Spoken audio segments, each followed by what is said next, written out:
On this week's episode of Marketing O'Clock, we cover Google Marketing Live's Google Ads updates to the P Max. That's right, Google can't stop and won't stop with new ads updates, video ads in Discover, Insight tab updates, ads in Shorts, and much more. And I'll go all in on the newest Google Core update.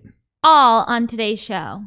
Welcome, you are listening to Marketing O'Clock. Just stay tuned. Digital marketing news, but let's get specific. Digital ads, SEO and analytics, social media and more. Pretty much everything that'll make your website perform. With new shows every Friday. We give you the news with sass and puns and definitely hot takes. Thank you for tuning in. You know what time it is. It's officially Marketing O'Clock. Settle in, sit back, keep it locked. Hey there, I'm Christine Zernheld. AKA Shop. I'm Jess Budd. And I'm Greg Finn. And it is officially Marketing O'Clock. Here on May 27th, 2022. Hello, everybody. Thanks for joining us for another episode. And we have Greg Finn back on the blower. I am back, and unfortunately, back on the heels of some atrocious news here in the U.S. One day ago, there was another hacking shooting. Second week in a row that we've got to talk about this, where at least 19 second to fifth graders, 10-year-olds, were gunned down in Texas. And it's depressing. It sucks. Yeah. I was talking with my kids last night, and they had a bus safety drill. And you can't talk too much about this stuff. It's obviously heavy and scary and awful. And they're talking about like bus safety, and I'm like, did you ever do any other other safety stuff? And like, yeah, once a year we do lockdown safety. So I'm like, that's depressing. And I'm like, what happens in the lockdown safety? And my boy goes, we hide in the backpacks. Oh my God. And I'm like, ugh. Oh. And I'm like, literally the only thing you can say now, this is my buddy, make sure you hide really good. And it's just like, that's the feeling. It sucks. And I wish all the families well. So Really, really terrible. And we've just been kind of thinking about this for the last couple of weeks a lot, because the shooting a couple weeks ago was also right here in our hometown of Buffalo. We really want to do something to help out the families who are affected by that tragedy. So we're planning kind of a little special episode, and we're planning on making it gated somehow to try to raise money for the people in that community.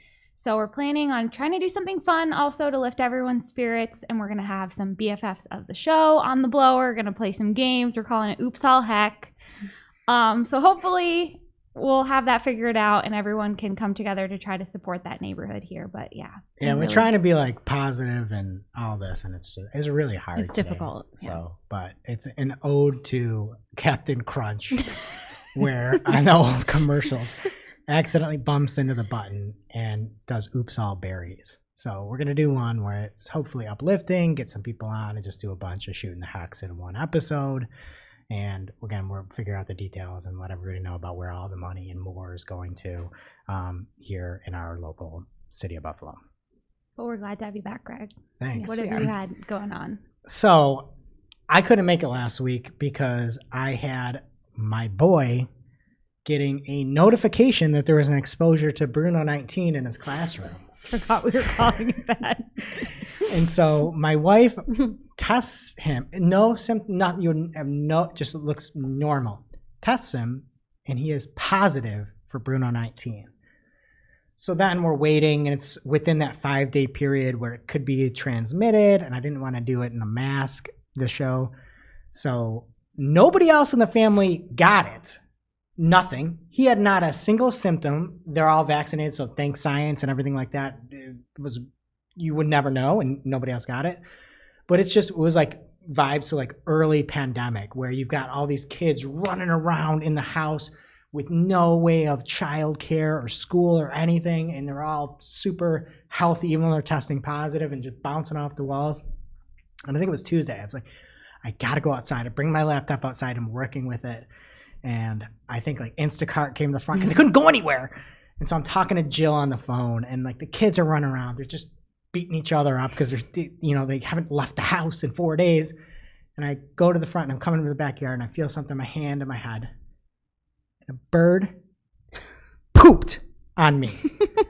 And I'm just like, this is terrible. It's good luck. I know. It's not good luck. And it's like, as soon as the boy tested positive for Bruno 19, my wife had all these big presentations. So she yeeted out of the house, went to a hotel. I'm sitting there with 4 days with the kids by myself. And then it's like, I'm like, all right, I got it. Ends in sight. And I get pooped on. By a bird. By a bird. Just in case Not a anyone 7-year-old.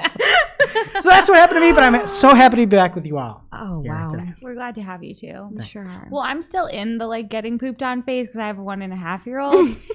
And this week we're trying to just like introduce her to some new foods. It's been rough.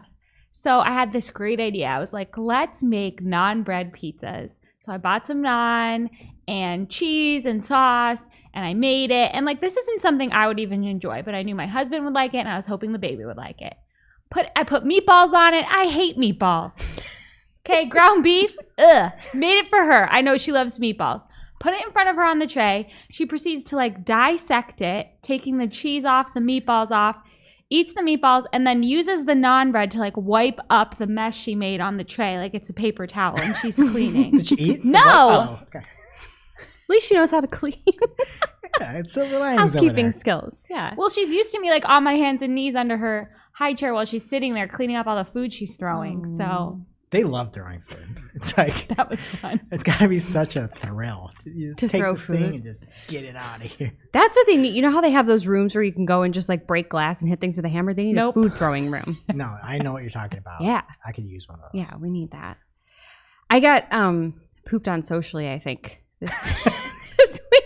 So I don't know. I don't think I told the story on the podcast, but Shep, I told you that I was having a really awkward conversation with this guy at the playground a couple weeks ago because I wore my Michael Myers t-shirt, and he was like talking about William Shatner, and I thought he was trying to tell me that William Shatner played Michael Myers in the original Halloween, but really it's just a mask of him and whatever. So he gave me all these facts, and I don't know what to do with my hands or how to talk to people because I wasn't drinking. And yesterday, we go to the playground, and I'm not drinking again. I had kombucha in a can, and I think people were looking at me and judging me as if it was beer, and I wish it was. What were you doing? Snorting it? Yeah. I was drinking it. Oh. You were just So you were drinking. nobody was judging you. No, but I was drinking my kombucha, but it wasn't beer. And it should have been, because I'm looking at this guy, I'm like, he's really familiar. And then we started talking because his daughter was playing with my son and whatever. And then we go to leave because it's time to go home and eat dinner. And I say, okay, bye, like, have a nice night. And he looks at me and goes, no, Michael Myers, Freddy Krueger this time? And I'm just like, bro, you waited until the end to say this. And now I'm just the person that wears like horror t-shirts, and I didn't know what to say, and I was just like, I only wear that a couple times a year, it gets repetitive, and it was just so awkward. And I don't know how to deal with people, and we're not going to the playground anymore. So awkward. Jess, what is your life? I don't know. First of all, you are going to the playground. Yes, but I'm bringing a beer next time. A mommy mug. Okay, just a reminder here before we get into the news, nobody heard my cries last week. We still have very few responses about the t-shirts. So if you want your t-shirts, please respond to Killer's email, fill out the form. We're going to have to start DMing people on Twitter, I think, because they're like not checking the email they used. But we want to get your Auto Applies t-shirt, so please check that out. And also there is a new episode out of the agency Scoop with Cypress North CGO Jill Fetcher. She has another fun episode with Lauren Melenda from Riveter Design, who climbed Kilimanjaro and like raised all this money for charity. It's really interesting. She's like, oh, we're supposed to like climb the equivalent of it. And we're like, well, what if we just climb it? It's like, who thinks like that? Well, Lauren Melenda. It's very interesting if you want to check it out. The agency Scoop, anywhere you listen to hiking podcasts. Scoop. Before we get into the news this week, we want to let you know that today's episode is brought to you by Zapier. Do you ever wish there was some way to get all those apps you use at work to talk to each other, or dreamed about automating routine tasks like following up with marketing leads or cross-posting on social channels without having to hire a developer to build something for you? Then you will love Zapier as much as we do. Zapier helps marketers make the most of the technology you already use, connect all your apps automate routine tasks, and streamline your workflows so you can convert more with less chaos. And we are real life users of Zapier for a long time here at Cypress North. And Greg has an example of that he used literally today. Yes. Speaking of t-shirts. My favorite thing is when somebody comes and wants to work with us, we're something we already use because it just sells itself. But shipping t-shirts is surprisingly awful, but Zapier makes it so much better. So with this, we set up a Google form. We emailed it out. We'll probably put it, we're gonna have shirts left over, probably put it on social and people that share our stuff. So we have a Google form and it goes into a spreadsheet. And so to make things easier, I set up just 2 little zaps. One to make a new document that has the address that can be used in the printing system that we have, and the shirt size so that we can pack it right up in the little thank you message. So all we have to do is that gets auto created and then we can just print that. And I connected that to Slack. So in our Slack channel, it'll say, hey, you have a new shirt to ship out. And it links over directly to the document so you can grab it and put it in and print it out. That's amazing. It That's makes amazing. life so much easier. You don't have to just go keep checking these spreadsheets. It does it all for you. Obviously, it's a little DIY for you here, but it saves you so much time and it's so quick and so easy, and it's bank grade safety as well. So phenomenal. And there's thousands of easy to use templates. It just connects with everything. You go through that and you put it in, it's like, oh, it connects with this too. It's unbelievable. So if you're trying to get more information or if there's a task that's arduous for you right now, try Zapier and it can probably automate your life and make it easier. So if you want to see for yourself why teams at Airtable, Dropbox, HubSpot, Zendesk, and thousands of other companies are letting Zapier make them happier every day by automating their business, try Zapier for free today at zapier.com/clock. That is zapier.com/clock. Check it out, people. You'll be happier. Okay, big news this week because it was Google Marketing Live on Tuesday. I know a lot of our listeners had the pleasure of being there. Did anyone watch? I watched a little bit. Greg had the scoop before. I embargoed information. Yeah. I had to cover it, so yes. Well, it's not a mystery. Your article came out like right when the presentation started. I don't think anyone's like surprised that you got it a little early.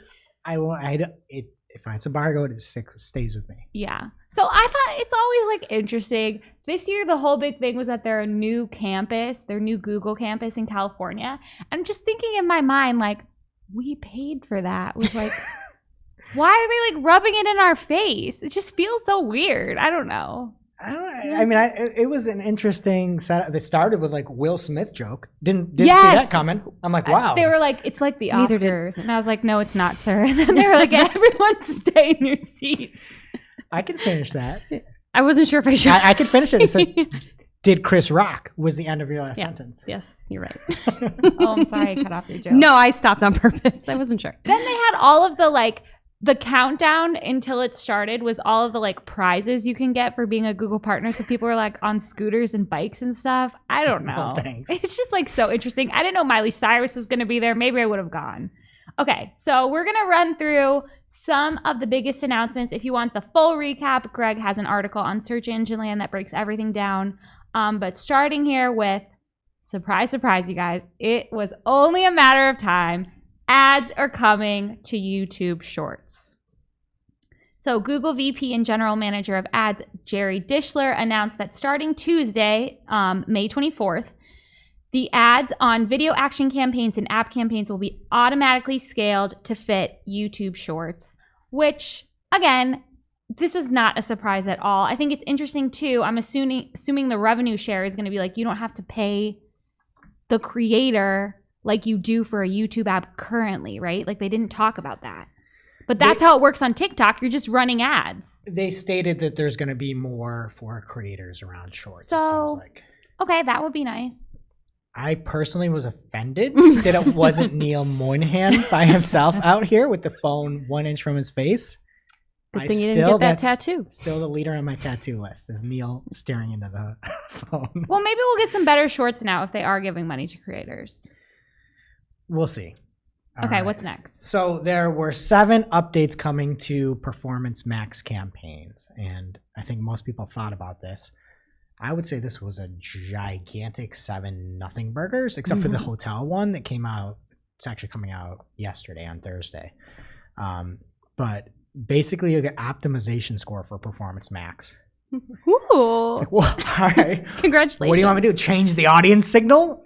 And the example I think was that you can do new customer acquisition. So that's at least helpful. But Yeah. you don't like, what am I going to optimize? It's an unoptimizable It source. literally is. So you're like, turn on Performance Max, 100% increase. Yes. Another thing that's pretty big for retailers is in-store goals. So you'll be able to optimize towards driving foot traffic if you're a brick and mortar, or click and mortar. You'll be able to drive people in store. Did you make that up just now? No, it's a thing. Oh, I like it. So you'll be able to do that, which is pretty cool. I've not really seen that be that accurate though, the in-store stuff for some of the stuff we've done. But if it's working for you, that's pretty cool. You can also do burst campaigns if you set up in-store. So that's essentially like a set time frame.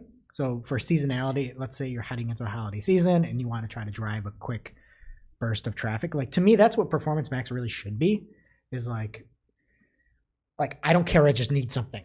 That's what I think of Performance Max. Like, I don't want to try Performance Max. There's not like time for it to learn though if you're turning it on quick. They talk about that? There was not much information around burst campaigns, to be fair. Not surprised. There's also additional insights and explanations. So you're getting more intelligence on your Performance Max to see like what is working, where the clicks. You can't do anything with it though.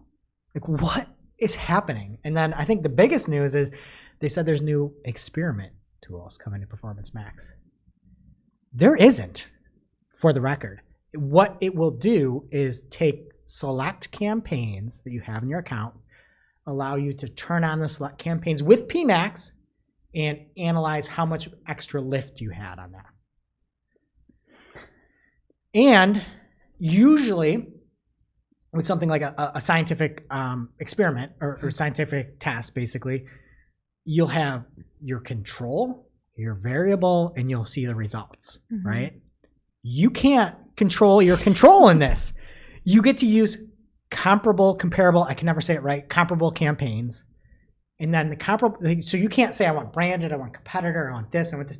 Google will give you comparable campaigns and you can splice that with Performance Max. So you can test what Google says you can test with that and Performance Max. I look at it, it's like, that's a sales tool. Wow. There's nothing that's going to help me on that. At least if I was like, hey, this audience signal might be better than the other audience signal, that could be helpful. Or what is new customer acquisition versus non-new? These aren't experiments. This is propaganda. Alleged propaganda. And lastly, well, there's two more things. There's more availability and access. Performance Max wasn't available in Search Ads 360, the paid version of Google Ads. It is now available there, and it is also in the Google Ads app. So if you love making campaigns on the go on your phone, you can make PMax campaigns. I can't think of anything more disgusting than being like, oh, I'm just going to pop a PMax on my iPhone. Oh my God. When you put it that way. So disheartening. And lastly, I think the biggest thing, again, that comes out yesterday is Performance Max for hotels.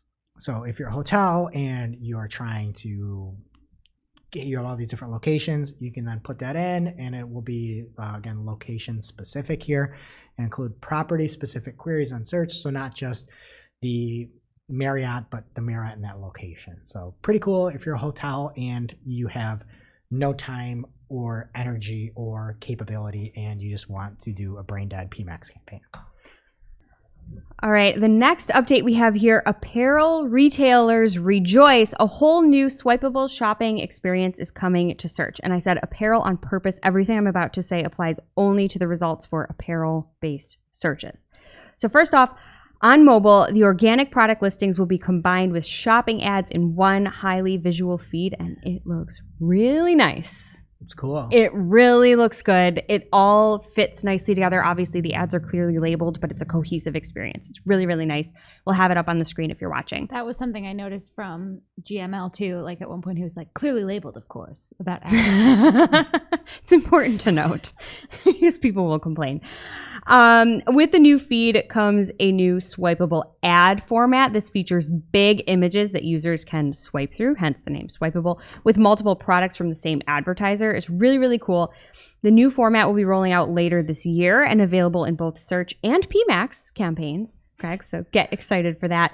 Google said the ads, quote, will be clearly labeled as ads and will be eligible to appear in dedicated ad slots throughout the page. We're also rolling out new ways to showcase multiple product images within shopping ads in the US, along with information such as product descriptions, reviews, and product availability with no further action required of advertisers, end quote. No further action. No further action required. No further questions? Yeah. Is that a legal joke? I don't know if I object yet. We No, I just shall feel see. like they say that all the time. It's like, you don't have to do anything to upgrade to data-driven attribution. I know, but that's like, thanks for telling me. because you want me to do it. Exactly. So we'll see.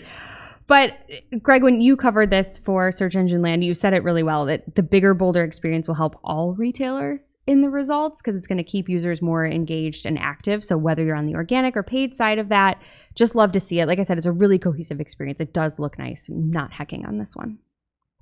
Okay, and we also have some updates coming to everyone's favorite page, the Insights page. So first, there is a new attribution section that will show advertisers a better view of what drove conversions within the accounts. You can log in and check that out. There will also be this new attribution model feature where if Google thinks there's a better attribution model for you, they'll tell you and you can upgrade print. For quotes. you or for them? Yeah, I feel like it's always going to be data driven, right? Like, It's going to be whatever makes PPC if you can't tell what the data is driving it and what makes up the attribution, and you can make things look the way you want. yeah. There's also going to be some new technology with customer lists. You can see which customer lists are driving performance for campaigns with privacy at the forefront, of course. Clearly labeled privacy. All right. And there are product feeds coming for a shoppable YouTube experience. It appears this will be at least starting only on YouTube Shorts. And so I don't really get that, but I guess you can. I would start it not on Shorts. Shorts are a minute long. Maybe they mean you can sell shorts first. No, they do not mean that because it's only going to be on YouTube Shorts. Exactly. They said a key step on our road to developing long-term shorts monetization solution for our creators, which we'll share more about soon. So I guess cool if you're selling stuff. And they also hyped up shorts. I don't buy it. I don't buy it. I don't think people are using shorts. I think they're still just thinking they can get, it's the same thing with Reels. Like they think they can get those TikTokers over. It's like that with Google Plus. We're like, oh, what's that guy's name? That guy was some, and then I think he had like. I'm gonna cut that out. It's something brought against him, I believe. This all might get cut out, but that's what Google Plus used to say: is that, oh, look, people are really using this, and then it's like all of a sudden they just killed it right off. But it was always, oh, it's great, Google Plus, everybody loves it, everybody loves it, it's gone. Something else we don't have a ton of information about yet. Loyalty program ads integration, which apparently means advertisers using PMax along with a product feed will be able to drive loyalty signups across YouTube, Display, Search, Discover, Gmail, and Maps, which is an interesting long-term play. Loyalty programs do work to keep folks coming back, I think, usually. But it's a really different objective from something like actual sales. So then you're throwing PMax into the mix. And I would just say be careful with the implementation, kids. But we don't really know a lot about how this is going to go down or have any more information. So we'll report back when we do. Sounds like a big shift and something you'd want to watch. Mm-hmm. All right. And next up from Google Marketing Live is the fact that coming soon, this is actually really cool and it's not ad-based. 3D models of products, augmented reality is going to be opening up. It appears, I believe Jenny said it was in Marketplace. I'll look at that and follow up on that. But basically, if you have 3D models, you'll be able to have those appear directly in the search engine results pages. I'll, again, look that up and report back. I believe it's something called Marketplace. And as you know, cable is pretty much dead unless you're in a hotel room and not Nicole Waddington. More and more folks are viewing YouTube on the tube, which for, you younger folks that don't know, that's what us old people used to call the television. So enter Google Audiences for connected TVs, where advertisers will soon be able to use connected TV campaigns to target viewers across YouTube and most other connected TV apps with affinity, in-market, and demographic audience segments. Affinity are already in global beta. That's huge. It's the future, right? I can't wait to see where this goes. It makes up, honestly, my television is 90% of my YouTube experience. Mm-hmm. I barely view it on my phone or computer. It's all about the TV. I think this makes so much sense. You like YouTube on your TV? 100%. No, it doesn't do a good job, but let me sell you something. Your TV, YouTube, shorts. No, I'm sure they're gonna comments with help. No further questions. Okay, I have two because Greg skipped me. So first, video ads are coming to Discover. That seems like a no-brainer. That's exciting. That's a big deal because there's lots of video in there anyway. Yeah. I could see a place for shorts there. Not on my TV, but put it in Discover. That's fine. On a it's mobile quick. device. Yeah. You don't use Discover. I don't. Actually, no. I hate shorts. I don't use short video sense. either. I don't like You're in a different place. It's like when you're in TikTok, you need to have the volume able to play. You need to be in a very specific setting that Gen Z finds themselves in and moms never do. I swear to God. Yeah, the volume comes on, the whole family wakes up. Yeah. It's awful. I probably once a week think about how bad YouTube is handling their business. And I just stay up. It's 2 a.m. and I'm just thinking about what the heck YouTube is doing. I'm trying to find things. It's this is unbelievable how poorly they're running it. Is that why you wore that shirt today? YouTube Red? Okay, they're also introducing checkout on merchant. So with this implementation, customers won't need to go through so many screens or pages to check out, and instead they can be sent directly to the existing buy flow form in merchant directly from the product listing. So according to Google, merchants will, quote, own the customer as the transaction happens directly in their flow. I feel so weird about this. I love Shop Pay. But also, if they're buying something from me, I want them on my site. Yeah, your average order value is going to go down, right? If you just buy this, you just check out. You can't upsell. You can't do certain things. Cool in a way because it makes it more seamless. But I'd imagine your AOV is going to drop. All right, another interesting item, and I think very smart by Google, is that the asset library in Google Ads will be available for everybody somehow. I don't know how this exactly works, but you'll be able to put all types of information in there, and it doesn't have to be just Google Ads users. So you can say, all my ads are here. It's almost like a dam in a way where you have all your images and ads in one repository. So that's kind of cool. You can just be here's all my ads. Use it for whatever you want on your ad roll or programmatic, whatever. And another item that is happening that isn't as cool is from the asset library, you can now make a YouTube video in as little as 60 seconds. So you have these weird templates that you can use, and you put in just your product or your information, and you can make a YouTube video, and it posts automatically to YouTube, and you can use it as an ad. If you can see it, if you have PMax, you should use it if you have no other options. Agree. Yeah. And I think it's a step in the right direction with that.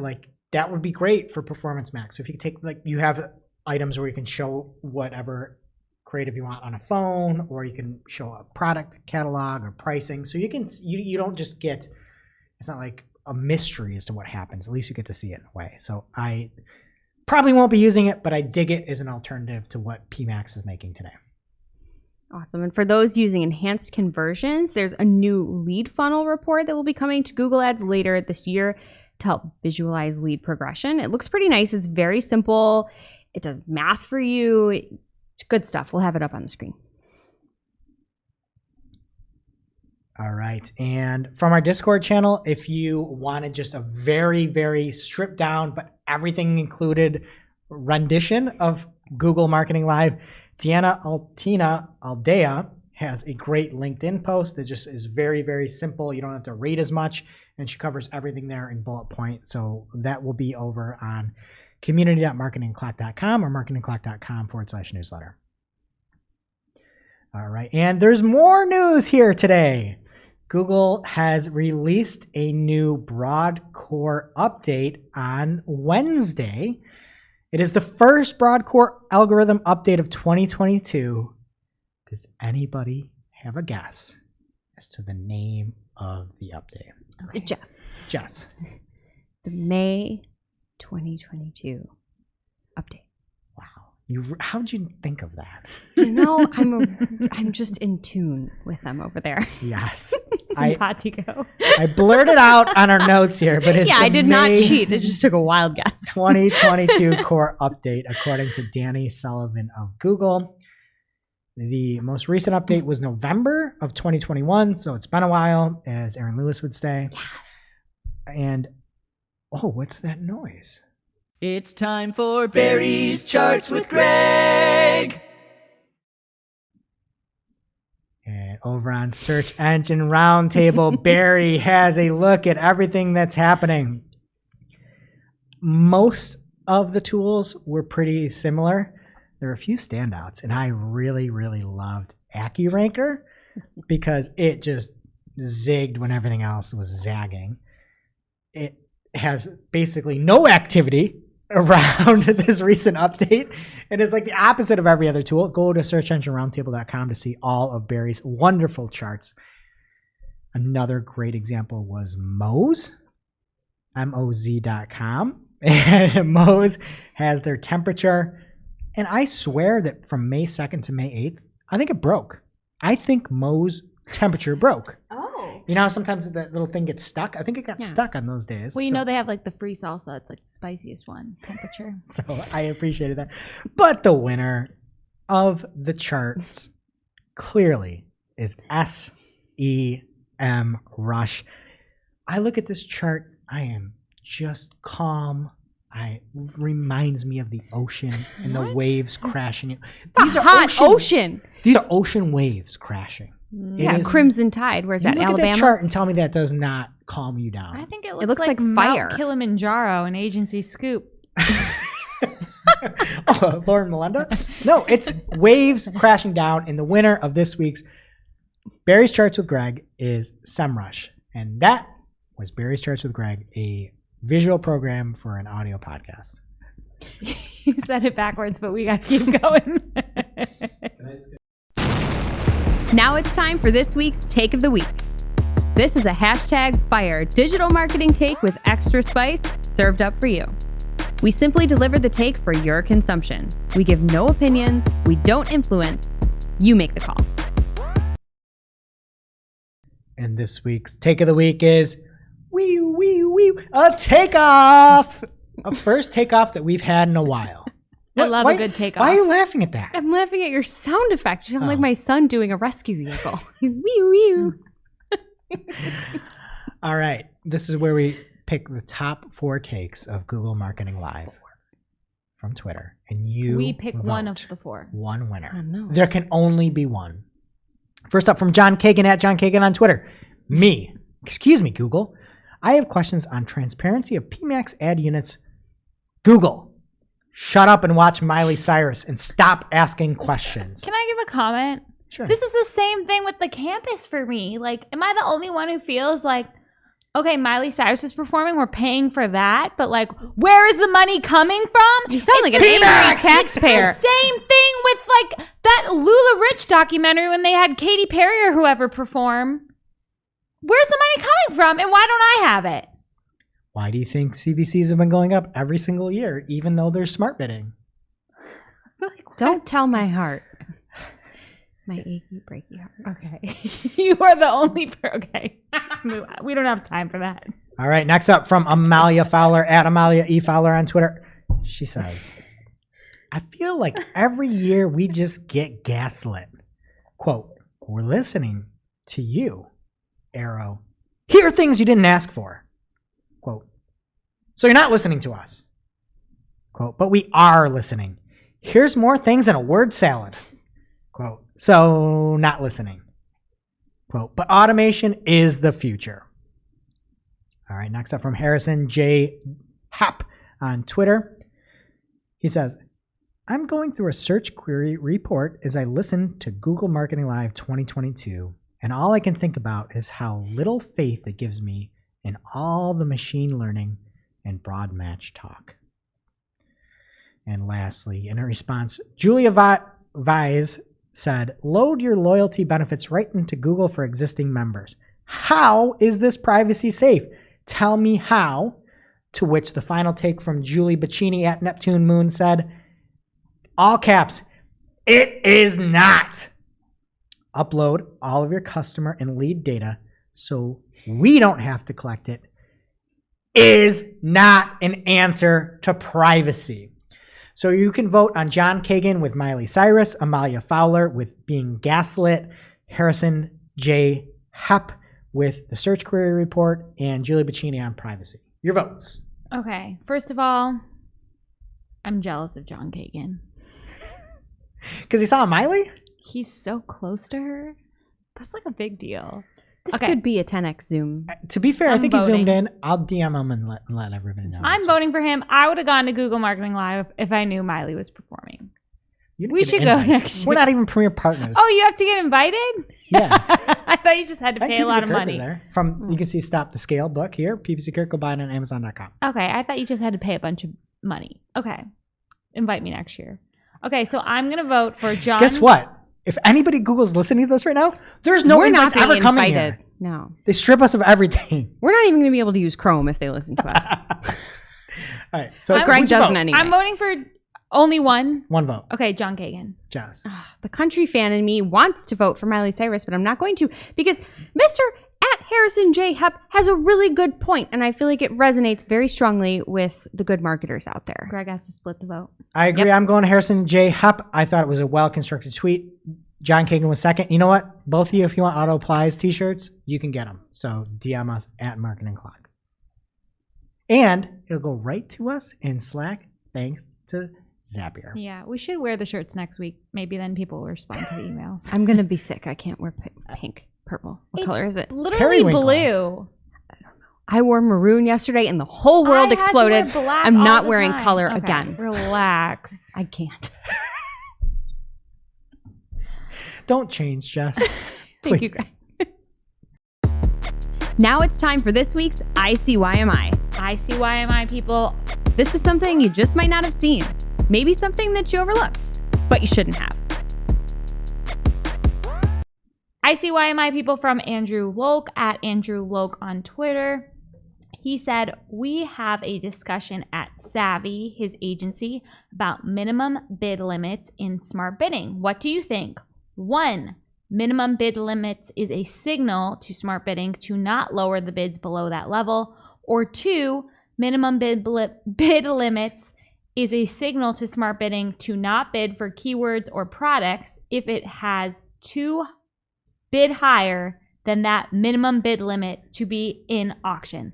This was like galaxy brain for me. Like I've never thought this hard about minimum bid limits, but there were some really, really smart replies here. So at Bloom Marty on Twitter said, I get it now. This is how I imagine it.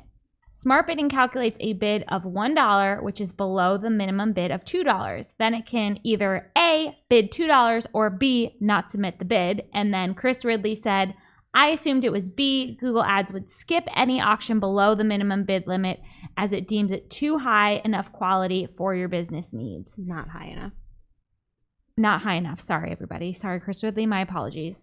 I thought what Chris Ridley thought, but this is like my whole brain is melting from this, so I hope Jenny replies soon and gets us an answer. Yeah, I don't think they know, to be honest. Like, No, I bet I it's was a watching C. Google Yeah. Marketing Live. I'm like, I wonder how much budget they've collectively spent, these folks from Google Ads, on Google Ads. My thought was like probably under $1,000. All the people talking. Like, they have no idea what's going on. And I bet they don't know, to be honest. Oh, you think they've ever like spent money? Any of the people on Google Marketing Live? No. I mean, I Ginny don't. has. Oh, yeah. Why didn't she speak? I think there was a little Bruno 19 incident. Oh, that would have just made the whole thing. I know. It would have been great. Anyway, it's a great question. I personally don't use minimum bid limits. Like, it's just not Never touched If I'm them. gonna use them, I would use eCPC. So it's like, Every now and then I use maximum bid limits. yeah. That makes a lot more sense. Get some answers. Maybe we'll use them. Now it's time for this week's Pew Pew Lightning Round. At this point in the show, we split up our content into 3 parts: paid, organic, and social. First up in the paid universe this week from Dario Zanoni. At Dario Zanoni, he makes me feel so seen with my I don't know who needs to hear this idea. He always uses it. Okay. I don't know who needs to hear this, but an account map view is now available in Google Ads Manager accounts. It's a neat feature that makes information about managed accounts clearer and more readily available. Have you guys checked it out yet? It is really nice. Yeah, I saw those examples. Usually when you click on just like your manager account level, you see like all of your clicks and impressions and you think you're looking at a client and it's terrifying. It stresses me out. Bookmark this instead and click on it because it makes a lot more sense. It like links. If you have a client with like multiple sub accounts, it'll link them together. Oh, that's nice. So you can see relationships. You can open and close account cards to control the amount of detail. You can see which items are shared between accounts, and you can add or remove the shared items. So everyone should look at this. It's a welcome change for me. Okay, from the desk of Christine Zernheld, aka Shepp, I got an email this week saying only one of my accounts was automatically upgrading to data-driven attribution on June 22nd. I thought this was happening like across the board, but I only got the email about one, and it was the Marketing O'Clock account, which is like the lowest spending of all of our accounts. It was a strong candidate, right? It was the words they used. I got this email too, and I giggled. So I don't know if they're upgrading earlier or what's happening, but just be ready. You're probably going to be automatically switched to DDA, and if you don't want to, you need to figure out how to opt out, and you can. Okay, this is another little ICYMI. There was an issue in Google Ads on May 24th that caused CPC to be, quote, incorrectly inflated. So there's like an update that's going on with this that I need to check live because it said they were going to update it right before the show. So I just want to check. It says, the problem with Google Ads has been resolved. Yay! We apologize for the inconvenience and thank you for your patience. It's shocking that the CPCs were inflated. Shocking. It says no action is required, but you may see ongoing impact to reporting while we work to repair data before the month ends. So know that in your reports, and hopefully it will not be reflected in your invoicing. Okay, Spotify is bringing back everybody's favorite political ads. You guys. Whose favorite? On Spotify? Apparently they had it and then it went away in 2020 and it's back, baby. It's back. Thank I can't the Lord. wait. Okay, so a few stipulations here via Greg Finn from Search Engine Land. Political ads will be eligible to run across thousands of podcasts on and off Spotify. Podcasts on the Spotify network will have the ability to turn off political ads. I think a lot of people should do that. Well, to be fair, it's political ads are only going to be on Spotify podcast network podcasts. To start. Yes. So you will, but there are some that cross over. There are some that are exclusive to Spotify, like a Joe Rogan Experience or Call Her Daddy. And then there's other like the Ringer podcast where you can consume them anywhere. If you're owned by Spotify, you will have the ability to run political ads. And then it also says that with that, it's not going to go to music. So free music listeners are not going to hear your political ads. Sorry. Spotify will only host ads from known political entities, so no issue-related groups. And on that same note, it's just political season, people. Gird your loins. Meta targeting now includes updated congressional districts based on the 2020 census, and you can target people based on that information. So the only catch here is that if a congressional map is in litigation, no targeting will exist for now, so you have to use zip code there. But if you want to target based on congressional district, have at it. I feel so bad for the marketers out there, and that's their life. Yeah, it seems stressful. Everything's just changing so fast. I feel like they don't think they're marketers. Not They fun. identify as like for the cause. Give me B2B SaaS all day long over that. What did you say earlier that you were trying to brand that for yourself because you are the sass? Putting the sass in sass. Yeah. That's very you. It's perfect for her. We need shirts. Okay. Black ones. No, it's for me. Ooh, yeah, black on black, murdered out shirts. I put the sass and sass. You wouldn't be able to read it. You would. It would be shiny, but it would be on cotton. Okay. I don't think so. Thank you. Meta is adding more ad targeting information to its ad library listing. So this is via social media today. Andrew Hutchinson, look at me, please. It says the updated ad library overview will include more specific information on how advertisers are using these more sensitive targeting options like social issues, electoral, or political ads, which could help researchers detect misuse or report concerns. So lots of fun things happening in paid. What's happening in organic? Well, first up, YouTube is adding new ways to make money with a gifted membership. This is a feature comparable to gifted subscriptions on Twitch. Viewers can buy a channel membership for other viewers, and it's a way to support creators, which is pretty cool. The only thing I have for this, there's one thing that should be paid on YouTube, and it's a playlist. And it's called Important Videos, people. I would pay money for important videos. Important videos. It's the best playlist on YouTube. Did you make it? No. Revergo I have no idea. It is made the it. most fire playlist anybody's ever seen. It Important starts videos. with ye. I would pay for it. Does it update or is it the same always? No one knows. We've never gotten to the end. Nobody We've spent knows. hours. It's the best playlist on the planet. It starts with ye. Everything does.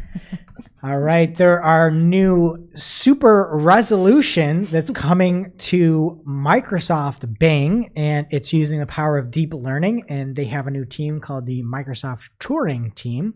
There's a new model to help make blurry images look good. These examples they used are spectacular. You see this like blurry salad and it fixes it, and then like these lacy shoes, and they show the detail on the lace.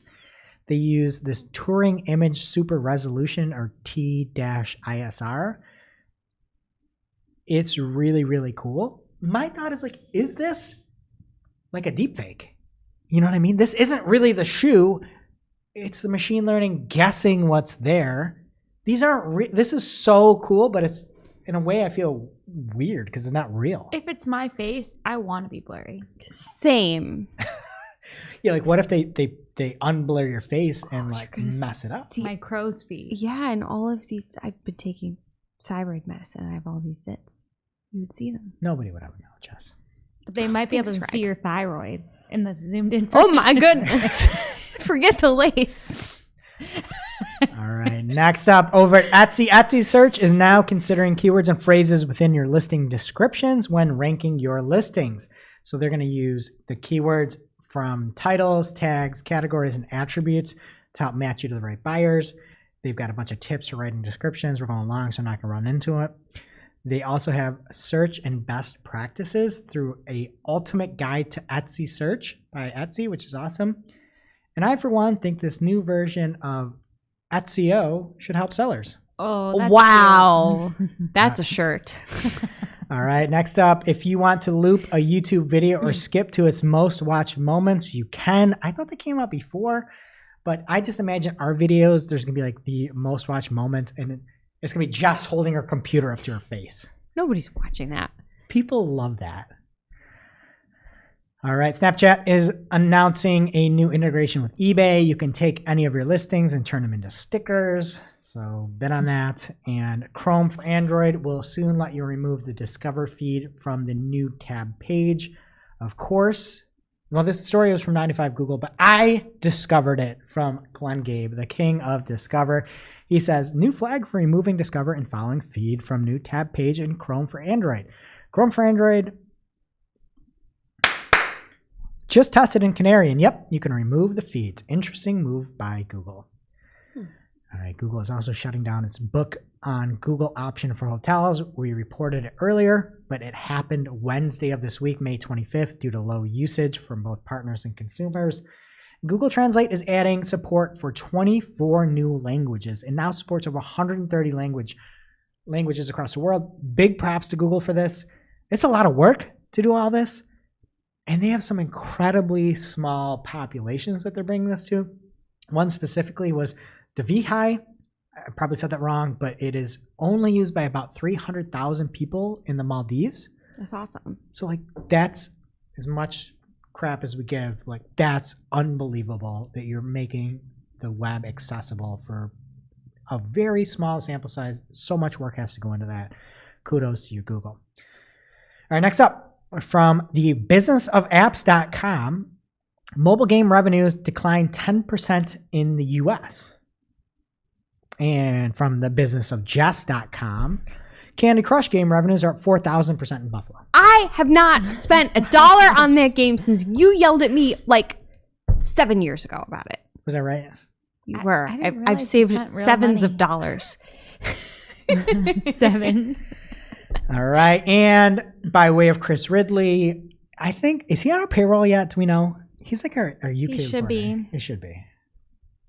From sky.com, the facial recognition company Clearview AI has been fined 7.5 million pounds for illegally using images of Brits scraped from online.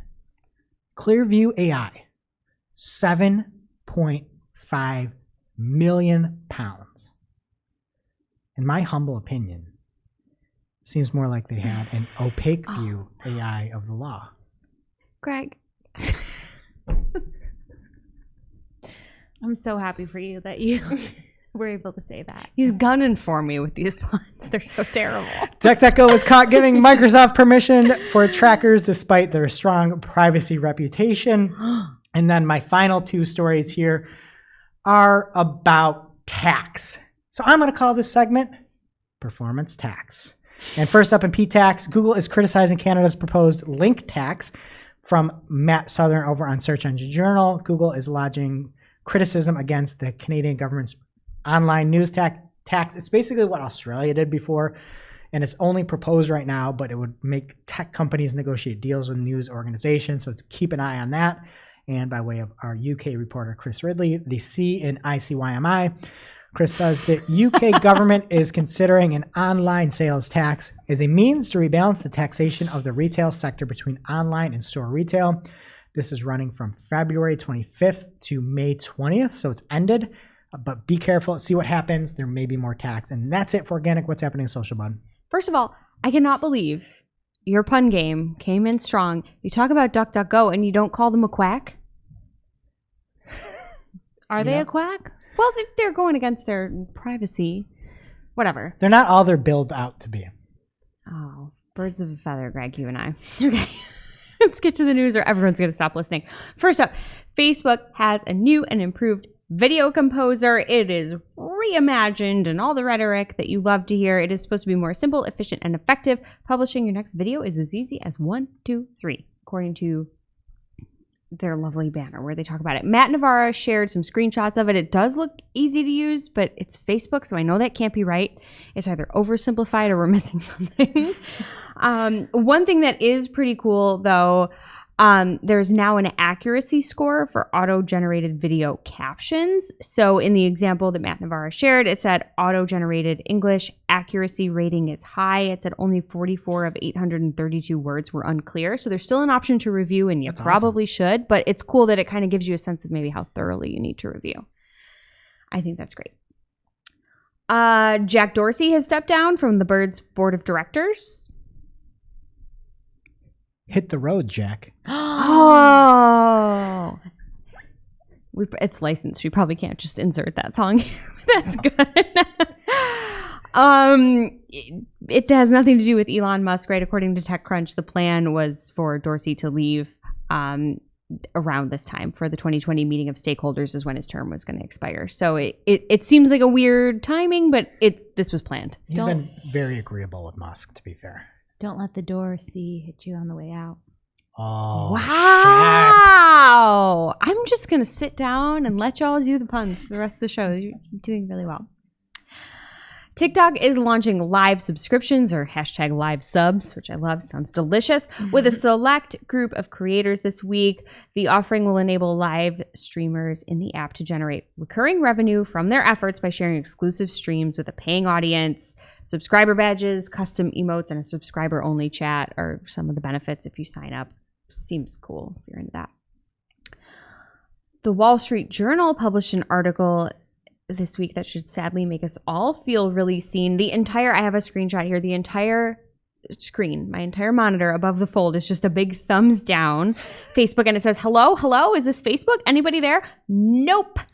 Let me get my computer. It says users with account problems go to extreme lengths to reach anyone for customer service.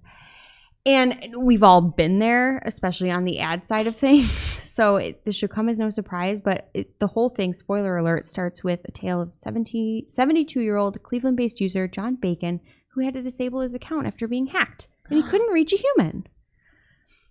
So sad, but someone needs to tell him about a genius life hack.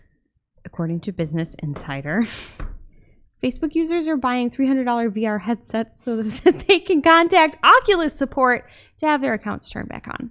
PPC Greg confirmed it in Discord. That's insane. He said he's heard it as well. That is so sad. It's brilliant, but it's sad. Us? I just like you have to buy an Oculus to talk to a real human. It's like you have to buy a fake world to talk to real humans. It's unbelievable. It's crazy. And Do the they best have ad part, support? probably not. Not yet. Not yet till we start running ads there. But I love that it also noted in this article that these folks are returning the headsets after they get their Facebook accounts turned back on. So props to you people. That is called innovation, and I'm happy. But someone tell Mr. Bacon. I feel bad. Not Kevin. Last week, we overanalyzed the change in amount of purple on Instagram's logo that was spotted in the wild. This week, we have an official update from the gram. They described their visual refresh with lots of posturing. They've reimagined it with vibrant colors to feel illuminated and alive. They have a new typeface that's designed with their heritage in mind. There's a new layout that's content forward. I think it's ugly. I don't like that @ symbol at all. None of this looks good. They don't even have the backwards R for corn. It's also, if you look at Shop the Looks here, the O's aren't exactly the same. It's very. I'm not in on this. Oh, that kind of looks like my handwriting. That's fine. But this is like Instagram sans, right? They're calling it. It's so ugly. It's so stupid. I can't. Oh, good. We're almost done. Last up in social, recurring notifications are coming to Messenger. Is it made a Messenger? Facebook Messenger? People are just calling it Messenger. Yes. Yeah, that's what I thought. Not aptly named, because recurring notification sounds awful. It sounds like you're going to get the same push notification over and over again. You're not. That's not the case. What it really means is businesses will be able to send proactive automated messages to people that have opted in. So basically SMS marketing via Facebook Messenger, and I'm into it. And now on to our segment here. Jess, what do you got? I got Claim Yo Name. New social network alert. Stimulus. It is a happy social network that is making social media happier by encouraging generosity, which sounds really sweet, but do not be generous with your brand identity. Claim your name. At Greg Finn on stimulus.com there. All right. And next segment is called Heckin' Savage, where Adam Savage from Mythbusters rants about Google search and his commercial laser printer. He talks about SEOs, basically diluting the results with things that aren't what he's looking for, and he's got a diatribe. I think it starts about 2 minutes and 10 seconds into the link. Again, community.marketingclock.com. You'll see it there. But Mythbusters rants on SEOs. And in sad news, Bill Sawatsky from SEO by the Sea has passed away. I hope wherever he is now that they have plenty of patents, because he did the Lord's work by analyzing every search patent, breaking it down, and it is a huge loss for the SEO community. So again, I just hope there's patents galore wherever he is now. And that brings us to our real life segment, straight out of our accounts and into your ear holes. It's time for Working Hard or Hardly Working, where we talk about what's going on in our IRL work, good, bad, or otherwise. I feel a little better talking about this because I now recorded my presentation for SMX. So if you want to see it, you can meet me there on June 14th. It's free. But I used PowerPoint, which I have not used since college, and I was pleasantly surprised at how hard it worked. You can have this like speaker view where it has a timer so you can see how long you've been going, and you can have notes for yourself, and you can see what slide is coming up next or what bullets are coming up next. So if you ever find yourself in need of a presentation tool, PowerPoint is not a joke. And can I piggyback off that? Okay. Something working hard this past week was this woman right here. Her presentation is a showstopper Fire. at SMX Advanced, your first speaking gig that I think you've had. Well, except for this podcast. It prepped you well. It's phenomenal. Is unbelievable. So well done. It's so tight. There's so much information and tangible takeaways. And the best part, and it's SMX Advanced. You just like skip the head of the line. Strolling in. It will not disappoint. The best part is, like Shep said, it's June 14th and 15th. Completely free. So please pause right now. Go sign up over at marketinglandevents.com/SMX. And then I'm doing Q&A with you after. So I want to hear like good questions, positive vibes. You're going to love what Shep did. Shep, you worked super hard. Thank you. And Greg helped me like a heck of a lot. And Jess listened to the presentation about 5 times. So thank you. You're welcome. And I'm just going to keep the good vibes rolling here because I had, and this was not planned, working hard this week, Team Cypress North. Everyone here, we have had mountains of work. We've had a couple folks leave. People are stepping up to the plate. And I was sitting at my desk today thinking how much I love my job. And I think everyone else here does too. And I know we're not out there saving lives, but we are in the sense of what we do. Everyone just, I don't know, we're helping our clients in every way that we can. We're having good conversations. We're helping their businesses. I go home feeling like I actually did work at the end of the day. And I think everyone else does here too. And it is just nice to be a part of that environment. So kudos to everyone at Team Cypress North, our agency. Everyone's just really doing a good job.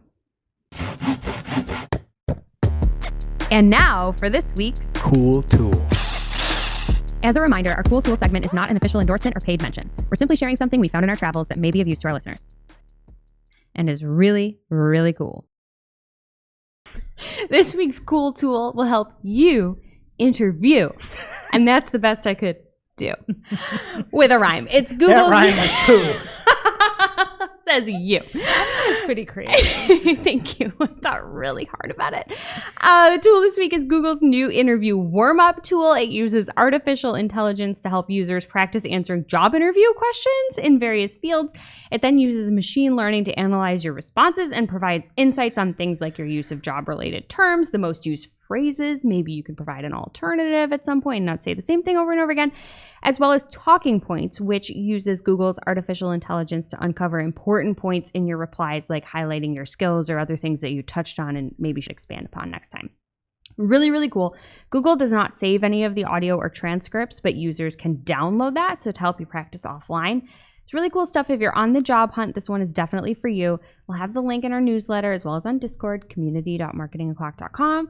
So pick your poison and check it out. Now it's time for our must-read marketing article of the week. An article so advanced, so in-depth, so detailed that we simply cannot cover it in its entirety on today's show. Must-read marketing article of the week comes from 2019 BFF of the show, Glenn Gabe over on G Squared Interactive. Wait, what? No, searchengineland.com. And Glenn talks about lucid visibility, how a publisher broke into Google Discover in less than 30 days from launch. And that is a pun on Barry Schwartz's Lucid Insider blog. And Glenn breaks down how Barry got so much traction.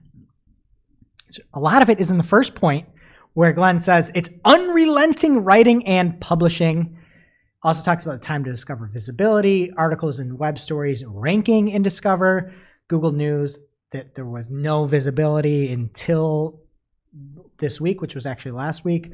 How he's getting search traffic, EAT, and if your personal expertise or authoritativeness actually matter. It's a great case study, and you obviously go follow at Glenn Gabe on Twitter and gsqi.com. But this is over on Search Engine Land. A must-read article about starting a blog by the one and only Glenn Gabe, talking about the two and only Barry Schwartz.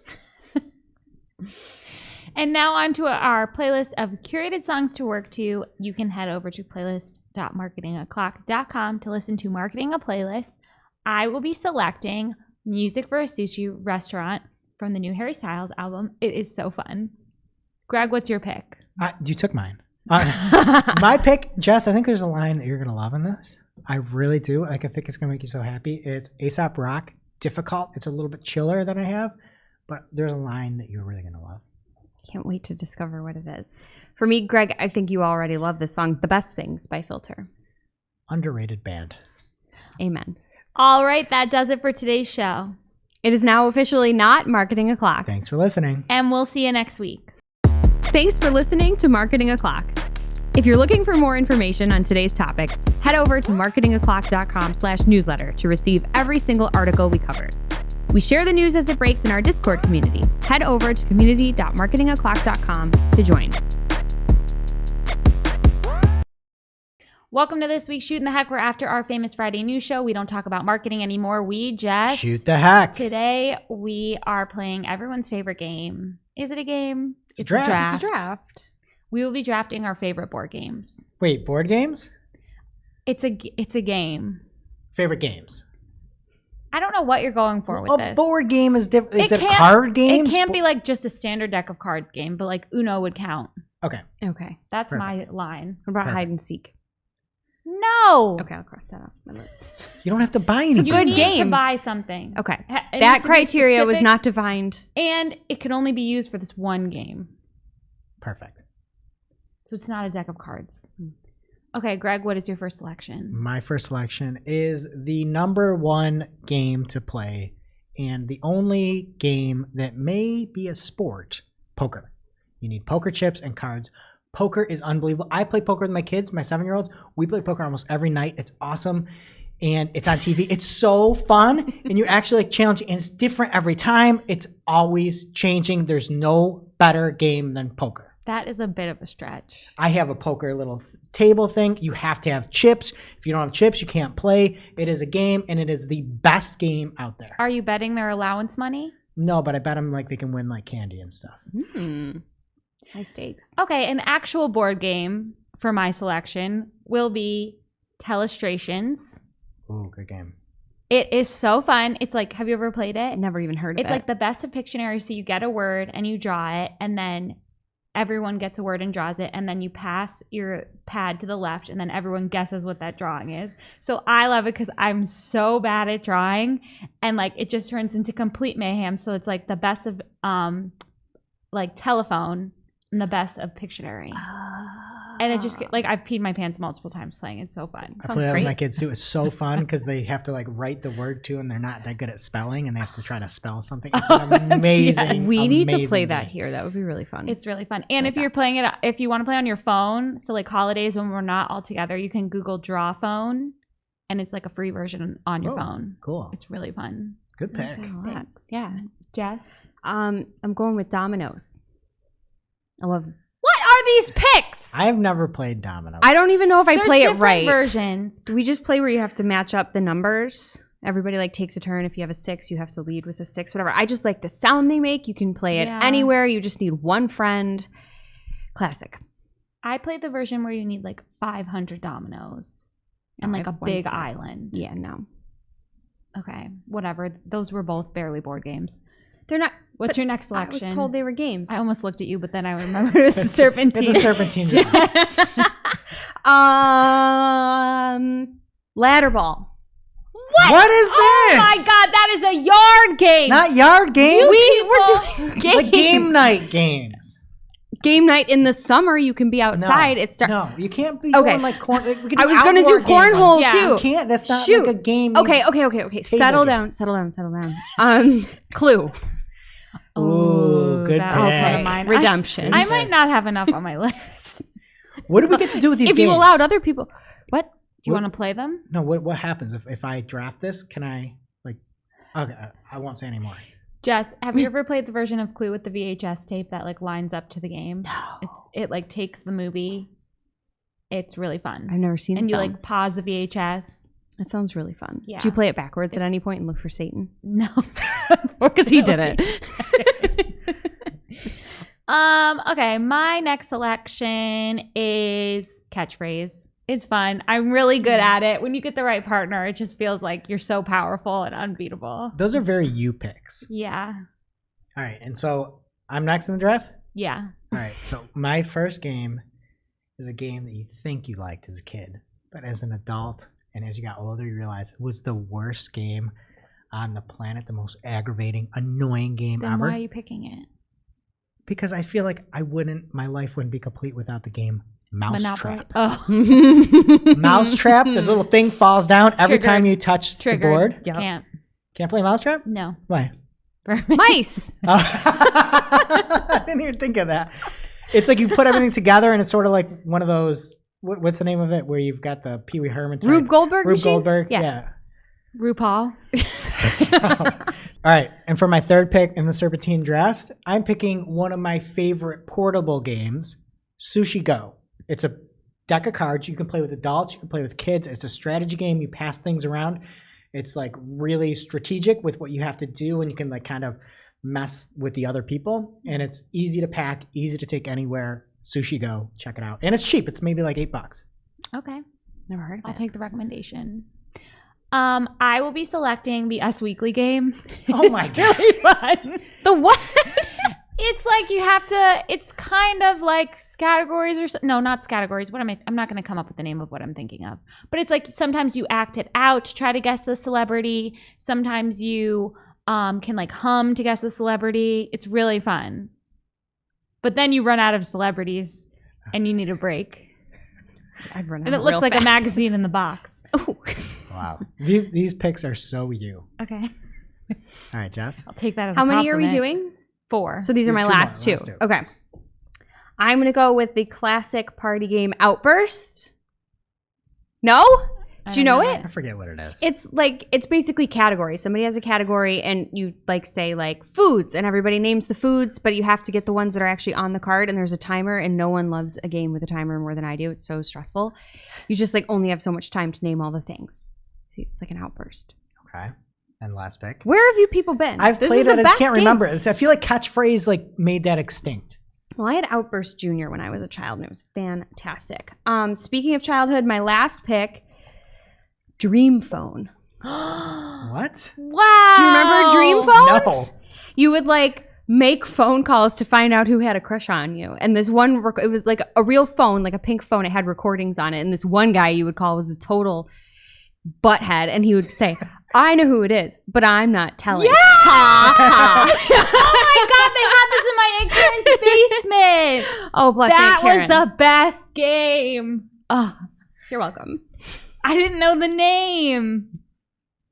Also, honorable mention, Mall Madness. Yes, that they're like equals. Yeah. Okay, my last pick is gonna be Codenames. Ever played it? No, but again, it's a very you pick. I It's know similar how it to works. Catchphrase, like you're trying to like be on the same wavelength as the other person. Use clues to make them guess your word or 2 words at once. It's really fun.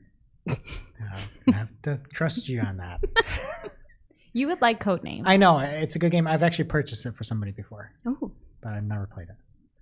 All right, Okay. and my final game is my favorite game ever. It's a strategy game, and there's no board. You basically make the board with tiles. It's like super strategic. It makes your brain hurt, but it's so challenging. I play with our kids all the time too. Carcassonne. And there's all these what expansion game? packs. There's no game better than Carcassonne. It is the Carcassonne? Carcassonne, yes. It is. I'll bring it in. We can play it. It is the most like cutthroat game. It's so awesome. Okay. Carcassonne. And then I have all the expansion packs except for like number 2, which got what canceled. are you, The Sims? I'll We bring need, those like in a too. game night here. That would be so fun. Just eat pizza. Okay, everybody run through your list. Shall I start? Yeah, Okay. sorry. No, it's fine. I had Dominoes, Clue, Outburst, and Dream Phone. I had Telestration/Draw Phone, Catchphrase, the Us Weekly game, and Codenames. All right, and I had Poker, Mousetrap, Sushi Go, and Carcassonne. Okay, everybody, vote for me and we'll see you next week.